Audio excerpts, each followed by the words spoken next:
What's up, guys? It's been quite some time since I made a YouTube video, probably about a year. There was a strong calling for me to make this YouTube video, so here I am today. I'm going to be trying to cut and edit it, so I'm going to try to cram as much information as possible in a short amount of time. I wanted to take you guys back to 2015, where I had my very first experience with any kind of psychedelics. It was back in Peru, where Ben and I went and spent 2 weeks in Peru. We did a week in the Amazons, where we had experiences with ayahuasca, which is an indigenous plant made from the ayahuasca vine and the chacruna leaves. It helps with so many things, such as PTSD, anxiety, trauma, and I was really curious about it back then, and I did do a YouTube video back then and what kind of experiences I've had with it. Since then, other plant medicines I've worked with, such as San Pedro, psilocybin mushrooms, LSD, those plant medicines have transformed my life, and I kind of wanted to tell you guys about that, but most of all I wanted to tell you about the 2 ceremonies I had recently. Again, take it for what it is. This is just my personal experiences, and you can just listen along. If you have any questions, you can always reach out to me. So I went into these 2 ceremonies not really knowing what was going to come up. I had 2 intentions. My intention was, if there's anything that lies dormant in my soul, allow me to face it. I feel like I've dealt with all my past trauma, all the things that I was afraid of. I felt like I was still holding on to something, but I wasn't really sure. That's why the first intention was allow me to face anything that I'm holding on to. And unfortunately, some people are just not ready to face whatever it is that lies dormant in our soul. And if you don't know this, things that are lying dormant, whether it is a trauma or an experience, unfortunately can cause so many things to happen to us, such as cancer, such as an autoimmune disorder, such as so many other illnesses can come up if we're not able to face our deepest, darkest things that have happened to us. So again, I'm really trying to work with my body and help me understand all that I am and all that I've become to be. So it's very important for us to have an intention when we're going and working with plant medicine. So my first was, again, I'm sorry I'm repeating this, to allow me to see, to work through any of the trauma that lies dormant in my soul. My second intention, I'm reading this because I had actually written it down. My second intention was, give me the wisdom and insight to serve the world in the best way that I can. As a coach working with women, I feel that my true purpose here on this planet is to help women live in their most authentic skin and have their most authentic voice heard, be the best that they can be, and shed the traumas, the insights that they've been given by other people, and allow them to fully live in their full body and their full presence. And my mission and what feeds my soul is really helping women work through all that they've gone through, and allow them to fully be present in their life and really come to an understanding of who they are and where they want to be placed in the world. So that was a really big thing for me. Every time I work with any kind of plant medicines, I always say, like, I just want to be the best version I can be, so I can help the people be the best version that they can be. As a coach, as a person, the only way that I can help somebody is if I am in a really good place. So that's always been an intention for me, especially the last couple of years. I always get an insight, well, not always, the last couple of years I get these insights that I've been chosen to help women in a very special way, in a very vulnerable way. And I am a very light person. I've had thousands of people reach out to me in these 8 years that I've been on social media and in real life, come up to me and share their deepest, darkest secrets. And it's really opened up my eyes, because life is constantly giving us people and showing us things that we need to go in this direction, but it's up to us to recognize them. And sometimes we're just not ready to step into that full power. But when you're ready to step into your power, or step into the direction that life is showing you, you need to step into it. Otherwise, you're going to be at an old age, whether it's 90 years old or on your deathbed, and you're going to be like, fuck, I just wasted the majority of my life worrying about what other people are going to think about me, worrying about judgment, living in fear, living in past traumas. So I hope, one of my hopes is, by me living the life that I'm living, is so people could look at me and say, hey, if she did it, I can do it too. Because I have had a crazy past, and I want people to be like, hey, this is a lifestyle that you can have if you are willing to let go of the things that you're holding on to. So my first ceremony, which was actually my 6th ayahuasca ceremony, which was on Saturday night, went in with those 2 intentions of anything that lies dormant in my soul, allow me to work through it, and the second intention was give me the wisdom and insight needed so I can serve the world in the best way that I can. And it was a very gentle night. It wasn't anything that was alarmingly eye-opening or anything that was super insightful. I had this, the visions I had was very minimal. I had very strong visions back in Peru for my third and especially my third ceremony. I had very strong visions. And this last ceremony, then I have had very strong visions with mushrooms, and not that many visions with LSD and San Pedro, but very strong mushrooms when we have done psychedelic mushrooms. With this journey of Mother Ayahuasca on Saturday, the visions I had were more of like an old school Atari game. They weren't really definitive. I couldn't really pinpoint what they were. More of a psychedelic kind of visual experience that I had. But the message I got really strongly during that ceremony last Saturday was, again, I have my notes here, I'm going to be reading them to you. So my strong message and download that I felt like I was breathing in, it was going through my body, and then I was exhaling it, certain message as well. So the message I continuously breathed in was, whatever you're seeking is also seeking you. So I'm constantly seeking for connection. I'm constantly seeking for deep and meaningful relationships. And I'm constantly seeking for ways I can help people. And I've been constantly shown, again, those kind of things. So allowing myself to breathe that in and just kind of relax into it was really, really profound for me.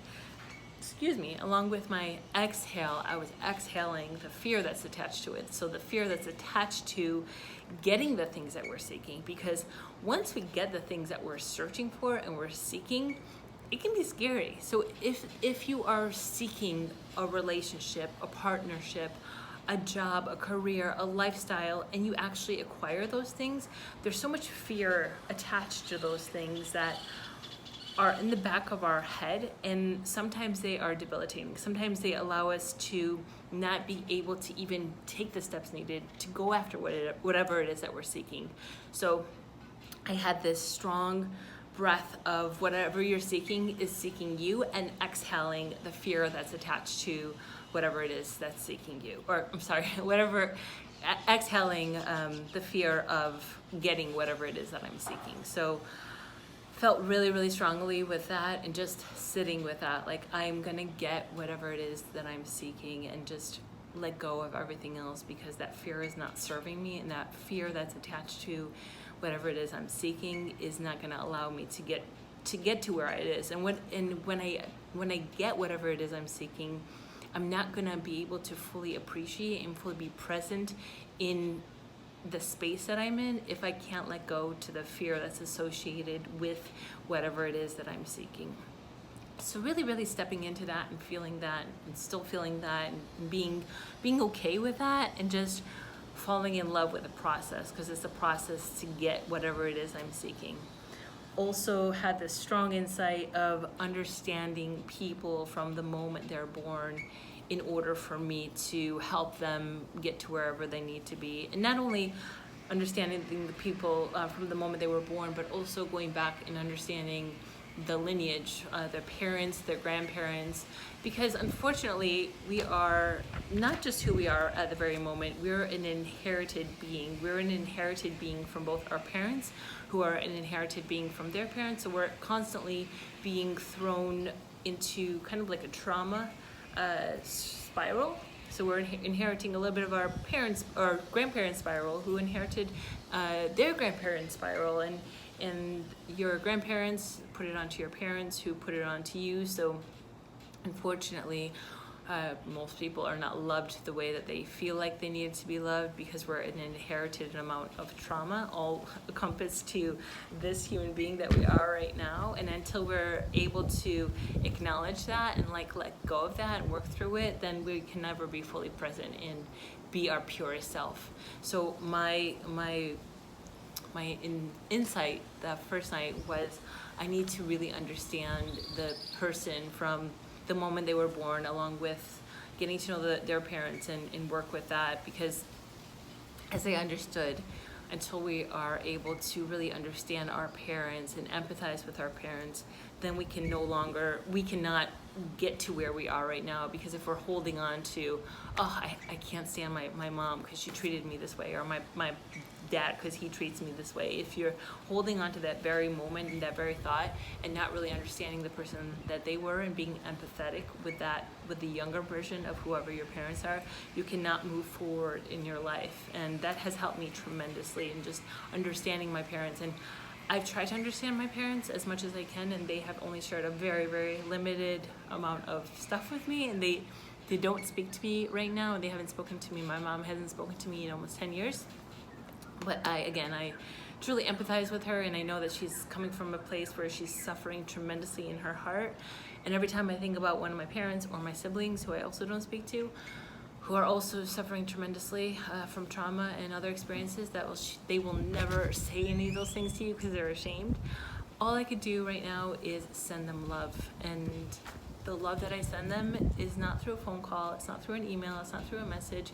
It's just thinking about them in our heart, which actually, there's metta, which is one of the meditations that I've been using. I've only been meditating for a month and a half, but it's the loving awareness. So you are loving awareness, and then everyone that you see in your visual field, in your actual visual field and in your mental visual field, you are just sending them love. And if you can do that on a daily basis, fucking amazing, miraculous things will happen to you. So that was an insight that I got. And then the other thing I was thinking about was, there was a girl named Valentina, a young girl, she's like 10 years younger than me, was at the very first retreat center that I was in Peru. And she assisted me to go to the bathroom, and I think it was the third or fourth day that I was back in Peru, and we shared our traumas and stuff before we went into the ceremony, like our intention of going into the ceremony and what we were dealing with.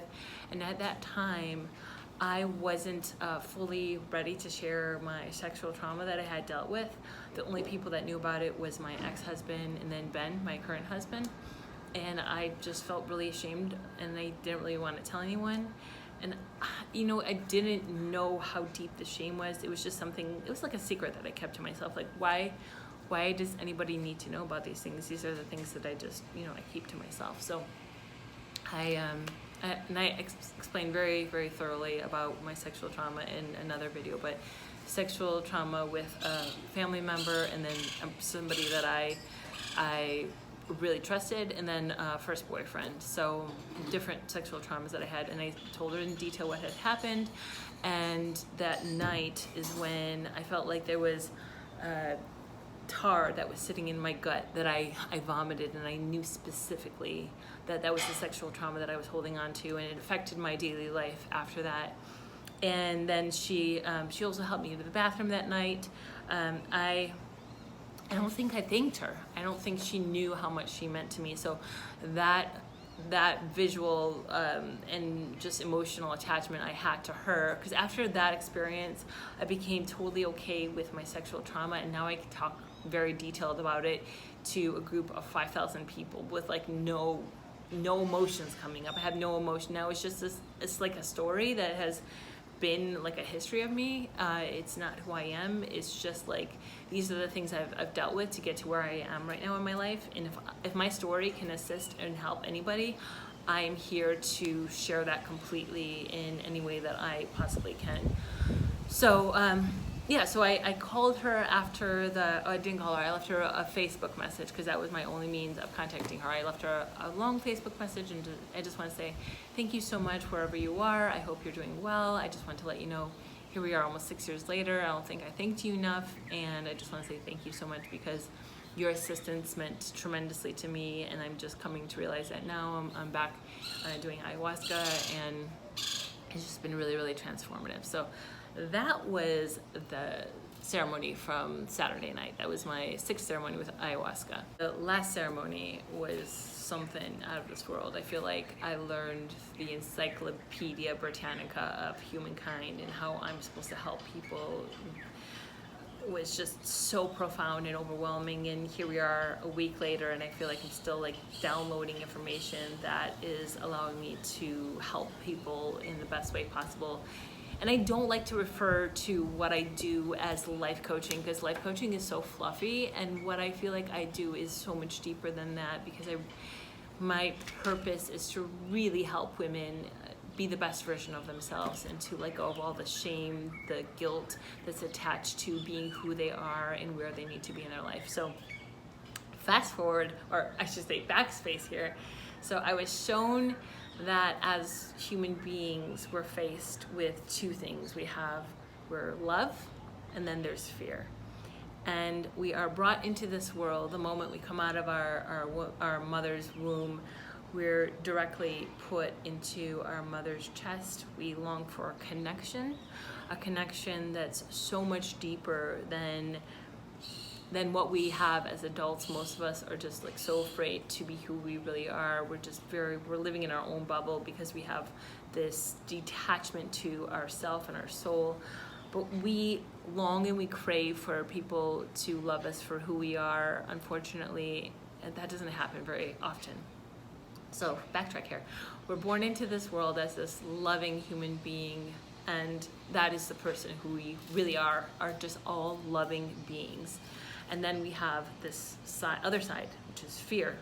So we're born into two imperfect parents who are, like I said, for my last ceremony, we're inheriting their insecurity, instability, the fears, the traumas, the resentments that they're still holding on to. As we grow into adults and become adults ourselves, we are inheriting all the stuff that they're holding on to. Of course, we're inheriting a lot of positive things too, but we're humans having a natural negativity bias, which is something that is scientifical fact that we are more prone to the negative than the positive.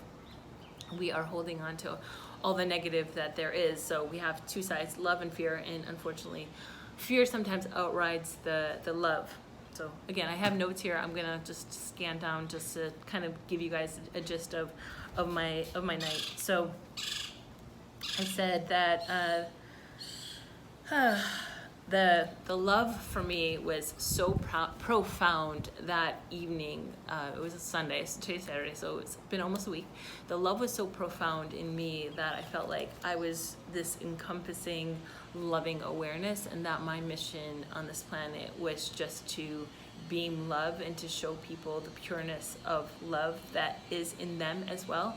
So I just was sitting down, and we were sitting in a half moon, and I just had my hands up like this, and I just said, like, if anyone needs my love, in my head, if anyone needs my love right now, I just need them to feel this right now. And I just felt like I became this like Care Bear. You know the Care Bear, they have this, when they do the Care Bear stare, they have this like love that pours out of their heart, and they hold hands, and they care about whatever it is that they're trying to tackle, and then they do the Care Bear stare, and then they just protrude this like loving energy from their heart onto whatever it is that they're trying to tackle. So I was just like this Care Bear with like just this like love pouring out onto all the people that were in my group, which was super powerful. Then I felt like this sounds again going back to being like a cartoon. So I envisioned the spirit of Grandmother Willow from Pocahontas. If you haven't seen Pocahontas, I recommend it. It's a movie made from Disney from 1994, very old. But it was this, Pocahontas is this indigenous woman. She's actually based on an actual person. But she goes, in the cartoon, she goes to this grandmother willow tree, this very old tree, to seek insight and wisdom. So I felt this like old indigenous spirit come inside of me, and I felt this need to like, I put my hands over my mouth like this, and I started blowing, and it was this like, I was blowing love to people that were in the circle. So I was like this, and my eyes were closing, I felt like I was just blowing love to whoever it is that needs it. And again, it sounds fucking weird right now, but I can guarantee you, I can promise you, this is how I felt during the experience. And again, I was just sitting there. I wasn't speaking. I was just keeping to myself, and I was at the end. So here is how there was people sitting in this like half moon circle, and the shaman was sitting right here, and I was at the very end of the circle, and here's the shaman, and I was not that far away from the shaman, probably about 20-ish feet, but I was just like blowing love kind of like in this direction like this to everyone, and I got to know the people as I was getting the days were going, and I tried to get to know everybody, and I connected with some people more than others. So that was the beginning of the ceremony. I was just like blowing love, and I'm like, hey, again, like if this ceremony, if that is all that is gonna happen, I'm totally fine with it, and I'm totally fine with whatever it is I'm feeling. So again, I'm looking at my notes really shortly here.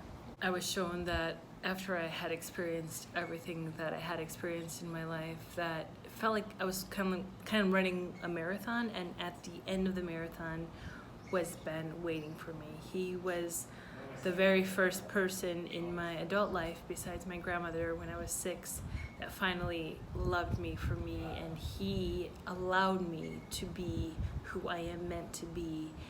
And until we find people in our life that allow us to, or love us completely and unattached to their feelings of who we are meant to be, until we find those people, we will never be who we are meant to be, and we will struggle continuously trying to be something else for someone else.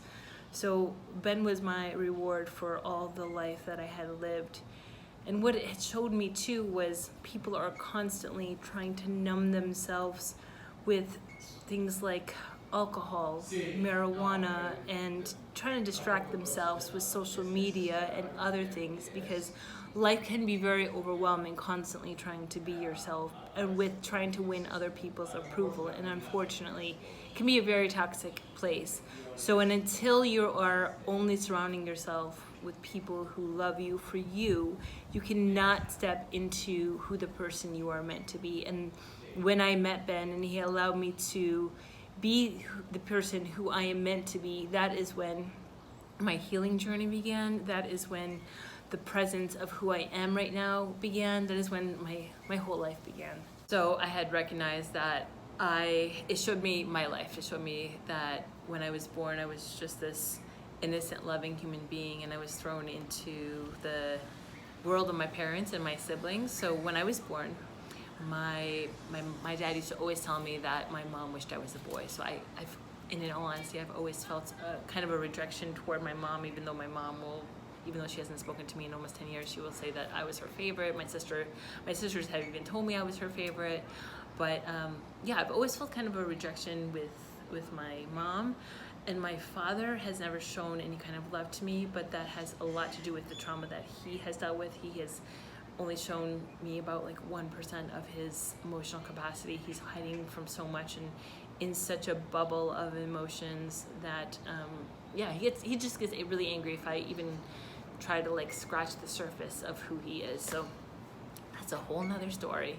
So I came into this world seeking the love and validation of my parents, which wasn't there, seeking the love and validation of my siblings, who used to jokingly tell me that my parents found me in the trash can. That was like an ongoing joke for my siblings.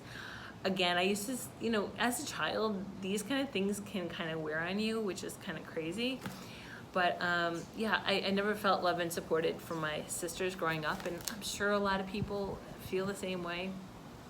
When I was 6 years old, my grandmother passed away. My grandmother was living with us, and I feel like she is my spirit guardian, and she's the only person that had come into my life that has loved me for me. And unfortunately, she passed away when I was 6. When I was 6, my mother became a Jehovah's Witness, and then my life spiraled out of control. That's when my dad started abusing my mom.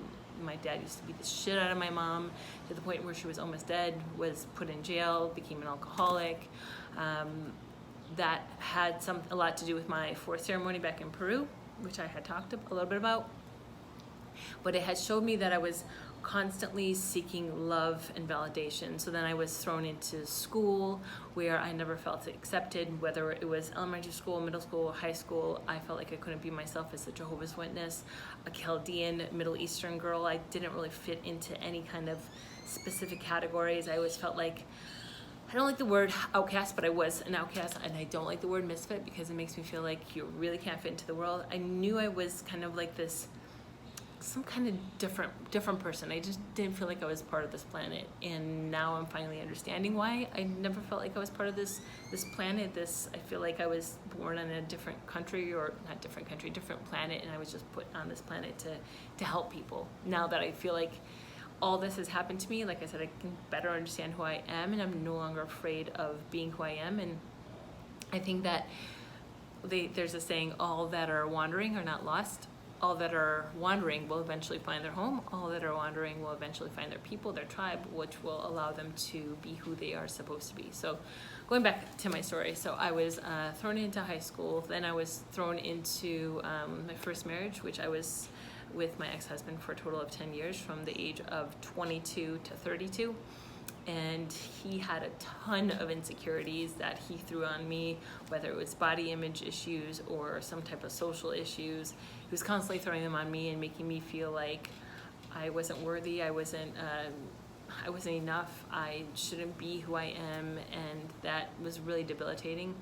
And I was also a Jehovah's Witness, which was a whole nother basket case of rules, allowing me to just close myself in so tightly. I was like a bird in the smallest little cage trying to get out, but I just didn't know how. So then when I was excommunicated, disfellowship, shunned from my entire community as a Jehovah's Witness, I was fucking scared. I didn't know what to do. So for 2 years, I was trying to get back in. Again, I made a whole video about talking about being a Jehovah's Witness last year. 2 years ago, I made that video. And then for 2 years, I was trying to get back into the religion, wasn't accepted. And then at the age of 34 is when I'm like, enough's enough. I'm done trying. For the first time in my life, I wanted to be happy. I had no idea what that was going to look like. I had zero friends. The only people I had was my Instagram following, which was slowly rising. I think at one point I got to 185,000 followers. If you were following me back then, thank you for all of your love and support. I had my account hacked 2.5 years ago, so I had to start my Instagram all over again, which is totally fine. I'm actually really grateful that all of the things worked out how it did. But then going back to my story, so I was finally decided to live my life of who I am and who I wanted to be, and I had no idea what that was going to look like. And that was when I moved to California. December 31st, 2013 was my first day in California.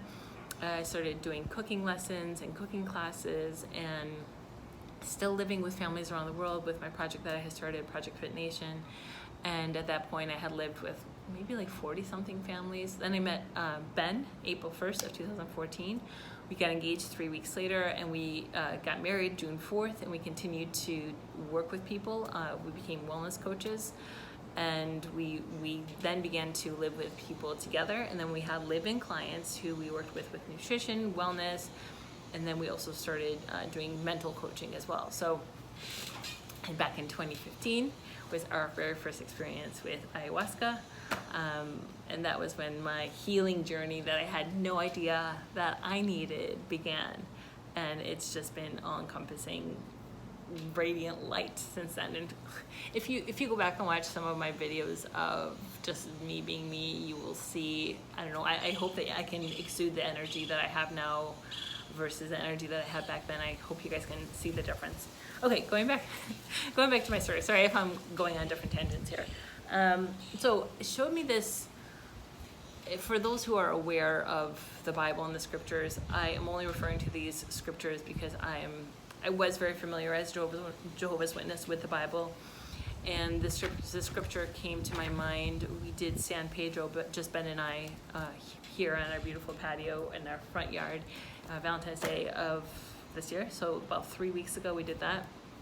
It allowed me to really understand Ben's depression, because he does deal with these dark depressions, and I've just been, I'm not gonna say I've just been thrown back, like who am I to say anything or do anything, but it allowed me to really like dive deep into his soul and help me get a better understanding of his depression, and just allow me to help him in the best way that I can. And again, these plant medicines have just been so healing for both of us, and it's been marriage counseling on the umpteenth level. Like no therapy can even touch what these plant medicines have done for us. Nothing at all. So back then I had 3 weeks ago I had this insight of 1 Corinthians 13, where it talks about if you can move mountains but you don't have love, you don't have anything. You can give away all your possessions, but if you don't have love, you don't have anything. Then it said, if you are not aware with that scripture, I suggest that you reference that scripture, because it's really fucking powerful. It says that, like, I actually wrote it down. I'm gonna look at my notes real quick. It says, you can speak in tongues, but you do not have love, then you have nothing. It says, love is patient, love is kind, love does not envy, does not boast, does not brag, is not proud, is not seeking itself, is not easily angered, it does not keep records, love is patient, and love never fails. So love is just like this light, airy, not airy, love is light, deep, profound, magical, mystical, astounding, gracious, all-knowing. It's the complete opposite of fear. So I had this just like, I am love, and just I am the love that the world needs. I know it sounds fucking ridiculous, but that's how I feel right now. That's how I felt. I've been feeling this last couple weeks.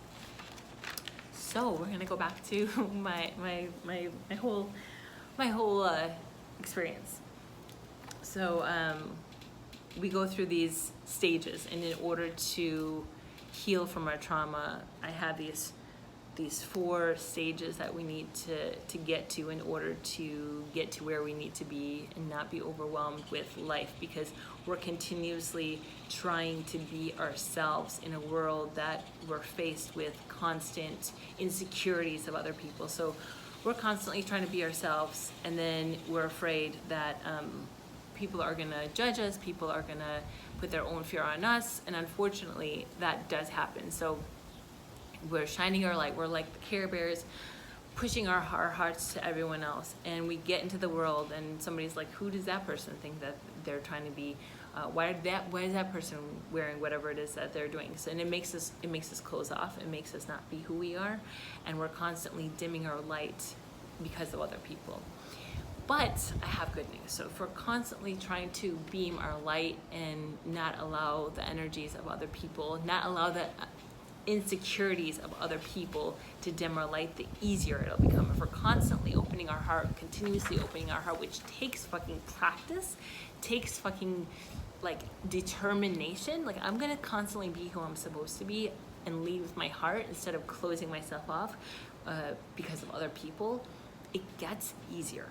Gets fucking easier, and I'm here to tell you that the more you practice it, the more it just becomes almost like comical. Like, of course I'm gonna be who I'm gonna be. Of course I'm gonna do that. I don't care what anyone else thinks about me. And the thought of I don't care what other people think about me in the back of my head is, I'm not gonna allow other people's insecurities to dictate who I am on a daily basis. If those people are insecure about themselves or are trying to boost their ego, I can see it like clear as day. It's clear as day that you're doing what you're doing because you seek validation, you seek recognition, and hey, that's totally fine, that's on you.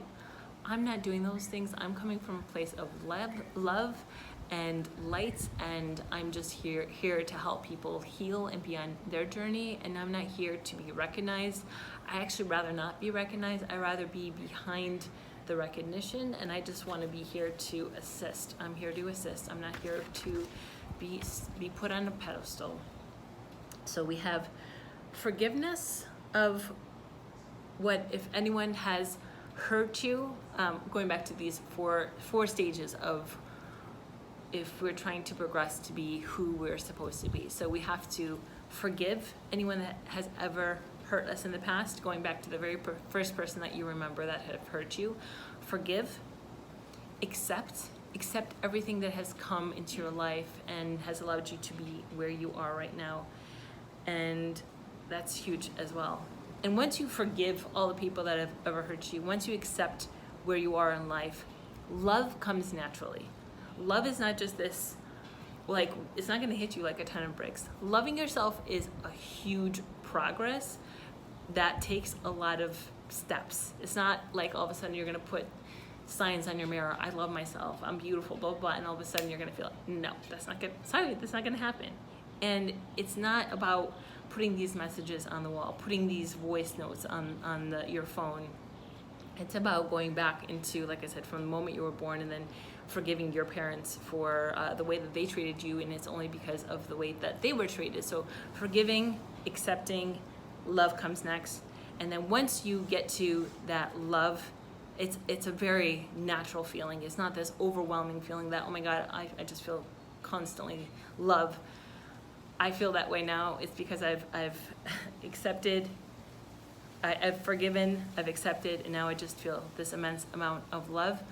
Once you get to that loving being that you were born to be in the world, you are going to release all that negative energy around you. And it's a fucking daily practice, because you're, again, thrown into the world with negative energies, negative people, negative mindsets, irrational thoughts, insecurities, fear, especially with now that we're in this pandemic a year later, fear is on the huge uprise. So in order for us to be the person we're meant to be, to constantly step into the light of love and releasing the fear that we have been carrying our whole life. And as a 41-year-old woman, I recognize that I had a lot of pessimistic thoughts, and that were holding me back. I had a lot of fear. I had a lot of shame. Shame was huge, especially in my culture. Once I like figured all that out and just like released it, because it was not mine, it is not yours, it does not belong to you. Once you're able to release that and work through it, the other side is massive. It's immense. It's like the ocean of love. Like, you have no idea what that looks like, but it's fucking amazing.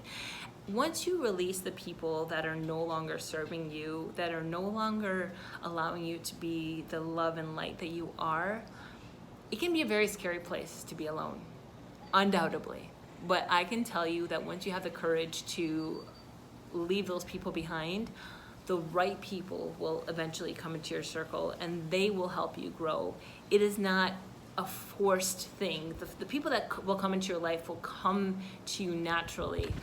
And it can be really scary, because the people that you draw in can have this very beautiful, immense amount of loving energy that you haven't had before. But just trust the universe. The universe is constantly showing you people that are meant for you to grow and are meant for you to be the person who you're supposed to be. So constantly know and trust your heart. This is a very strong message that I got, is listen with your heart. You will understand, which is something that Grandmother Willow says in the movie Pocahontas. I know it sounds fucking crazy.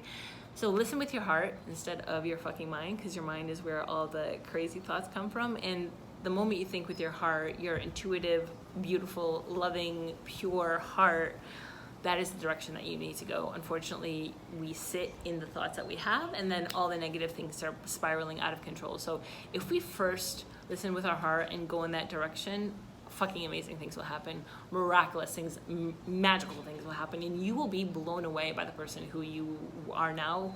Who you are today is a great place to start, and not look back. If you're constantly looking back and dragging the past with you, that is not a place of growth. That is a place of reflecting, or I'm sorry, I can't talk right now. It's a place of rejection. It's a place of losing yourself. It's a place of fear. It's a place of shame, if we're constantly trying to drag our past into our present. So I'm here to tell you that today, right now, is a great place to start. Starting from here, no matter how old you are, no matter where you are in life, it's a great place to start. If you're in a relationship that's no longer serving you, if you are living in a state that is no longer serving you, if you are in a situation that is no longer serving you, maybe it served you before, it's time to move on. Figure it out and take the first steps needed to make that decision, to figure that out. And then going back to my ceremony. So laying down, and I started feeling my body dancing. It was dancing as if it was doing this this belly dance. It was it was unlike anything I've ever experienced before. My hips were rolling, my shoulders were rolling, my abs were rolling. It was wild. And the message I got as my body was dancing, I just became the observer of my body. Again, this old spirit, indigenous woman was inside of me, and she was moving my body.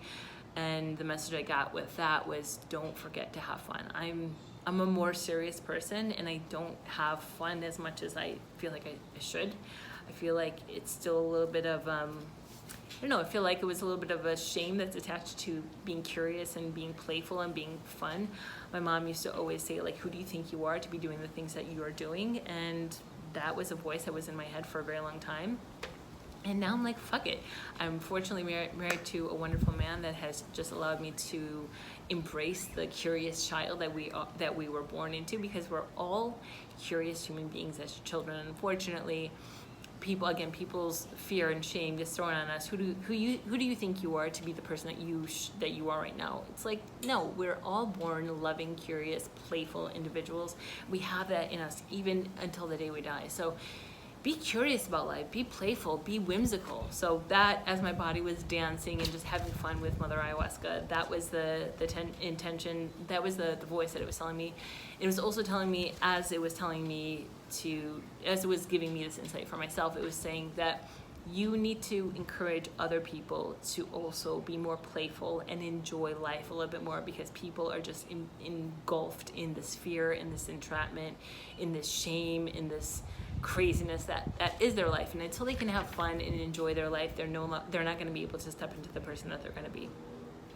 And then I had this crazy insight. So back in 2015, when we did, after the 4 ceremonies of ayahuasca, we also went to Peru.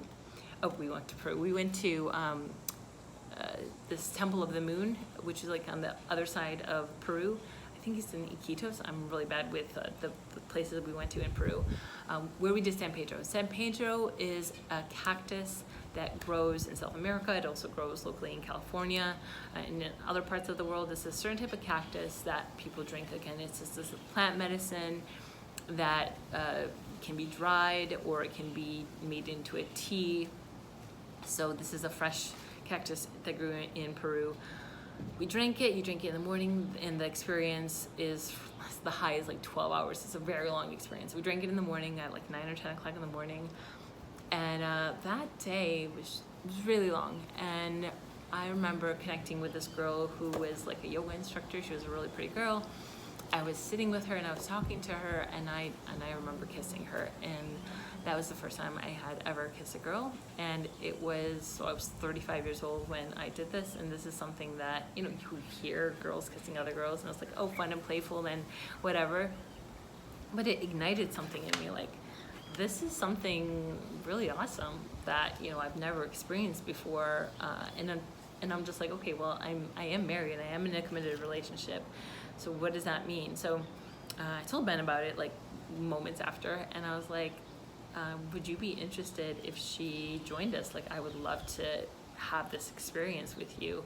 And he was like, yeah, let's do it. He's never experienced, again, this is like a bad way of, like, the media has just like, oh, threesome, menage a trois, and this like whole crazy sexual experience. For me, it was my expression of love, and I wanted this person to feel the love and the pureness I had in my heart, and this connection that both Ben and I have with each other. And I wanted this person to feel loved and cared for. But she rejected that night, so that was back in 2015. And ever since then, there's been instances where I have tried to bring somebody into our relationship, but again, rejection. Kissed a couple girls, but hasn't really gone any further than that. And I'm sharing this right now because this is something that I've been ashamed of for the last almost 6 years now, of being attracted to other women. And it got to the point where I have almost been ashamed of, or I should say afraid of, like touching another woman, like just even like hugging another woman, because I feel that they're going to reject me.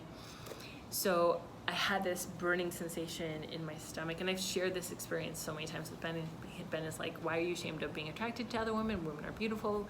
And he's made me feel just really wonderful. Like, I should not be ashamed of this. I've shared this experience with other women before, and they just don't get me. But I know that I'm different.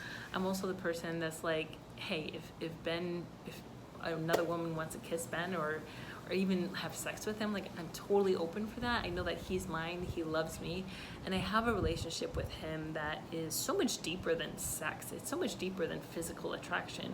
We love each other. I feel like he's my life partner. We have a bond and a partnership that is, I feel like we've been partners for lifetimes. I know it sounds really crazy, maybe really superficial, but we have just this soul connection. So if you've made it to the end of this video, thank you for watching.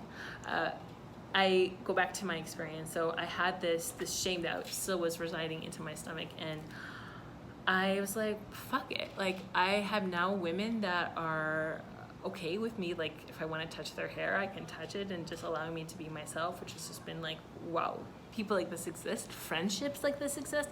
I have not been even able to connect with women as far as friends are concerned, which is like a whole nother story that I'll save you from right now. But friendships have been really hard for me to come by, is because I long for these deep and meaningful relationships, and I've been only met with very superficial relationships. These deep and meaningful relationships are out there, it just took a long time for me to find them. So I was holding on to the shame that was sitting in the gut of my my stomach, like right here, and it was like burning super bad. And I threw it up, and I instantly knew that this was a shame attached to me being attracted to women. Again, this was this ideology, I'm not saying this correctly, but that me being attracted to other women puts me in a box of being bisexual and being categorized as such. And I personally don't like being categorized as anything. I like being categorized as a human being, a person trying to be myself, and I am just trying to pour love and honesty onto people. So instead of being categorized into whatever it is that somebody feels the need for me to be categorized, whether it's a lesbian, a bisexual, a straight person, a transgender, blah blah blah blah blah blah blah, like there's all these words that people feel like they need to categorize you, and it's only because being categorized into something makes them feel safe. Okay, you're categorized as this, hence you are this. Versus like, I'm just me, is kind of like, they don't really understand. And I'm gonna tell you something. The not understanding part is fucking that's where all the magic is. For somebody to understand you in all that you are, they don't need to. If you understand yourself, that's all that needs to happen. And yeah, once I vomited that shame that was attached to me being attracted to other women, I by all means, just I'm here to tell you that I'm attracted to people's energy. I've met some very, very beautiful people in my life, but their energy is like disgusting, and I'm like, ugh. When somebody has beautiful energy, when they lead with their heart, when their heart is open, that's super attracted to me. So I'm attracted to men, I'm attracted to women, I'm attracted to everything that just exudes like beauty, wholeness, depth, and this loving awareness that I'm just super drawn to. So when I feel somebody's energy like that, I'm super attracted to them. But once I threw that shame attached to me being attracted to other women, my ceremony was over. And at least I felt like it was. And I no longer felt the super strongness of the ayahuasca. I sat up, and within a couple of minutes, the whole ceremony was over. And I was like, this is fucking dope. Like, how the fuck did that happen? And after that, it was like, the shame that you have in your body no longer is there. That was the last of it, and now you are finally ready to be who you were meant to be. And now you have reached the point where you're able to help all kinds of people. So yeah, that was my fucking journey. Sorry this video turned out to be super long, but I just wanted to be super descriptive, super explanatory, and I hope I got to all the points that I needed to get to. If you ever want to reach me, don't hesitate to reach out to me via email, message me on Instagram, Facebook, all that good stuff. I'm here for you guys whenever you want. All right, that is all. Till next time, bye.